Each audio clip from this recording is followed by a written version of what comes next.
Պարոն Սիմոնյան, նայ մի քանի բլից հարց ունենք ձեզ։ Ինչու որոշեցիք քաղաքական պայքարի մեջ մտնել, փողի թե գաղափարի համար։ Գաղափարի ծրագրերի իրագործման։ Գաղափարը կնշեք քաղաքականություն մտնել ես չեմ հասկանում։ Դե կան ուժեր, Որովհետեւ մեկը մտածում է քաղաքականությամբ կարող է փող վաստակել, չարաչար սխալվում է։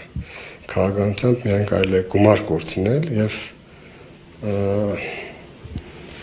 գնալ այն ճանապարհով, որը տանելու է իր անունի կորստին։ Գումար չեն վաստակում քաղաքականության մեջ մտնելով, ովքեր այդպես են անում, անպայման պիտակավորվում են։ Որ գաղափարի համար կնշեք։ Որբիսի բացի մեզանից, մեր նման մարդկանցից ինքնաբավ, հա, գործի մեջ, գործարարության մեջ ինքնաբավ ենք, բայց երբ որ դուրս ես գալիս քաղաք եւ համընդհանուր զգում ես տրամադրության անկում, ագրեսիվություն, զգում ես փոշին, զգում ես այն լավ բաները, որ չես տեսնում քո քաղաքում, հենց դա է նաեւ պատճառը։ Կումայրի թե Գյումրի։ Իմ ցանկացած ֆիրմայի անունից ելնելով Կումայրի կրուպ է, ես Կումայրին ավելի շատ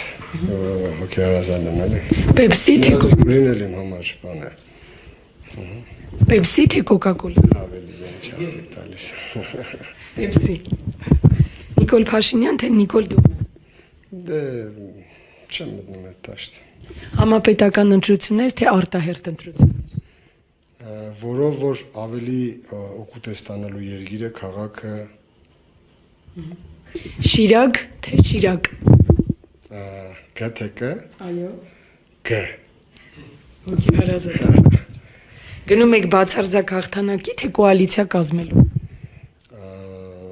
Բնականաբար բացարձակ հաղթանակը ել ավելի է ոգեշնչում թիմին, որ ավելի պարտավորված զգա իրեն եւ ավելի բարեխիղճ կառավարման կողմնակից լինի, բայց եթե չստացվի, նաեւ կոալիցիոն։ Շնորհակալ ենք, պարոն Սիմոնյան, մեզ հյուրընկալելու համար։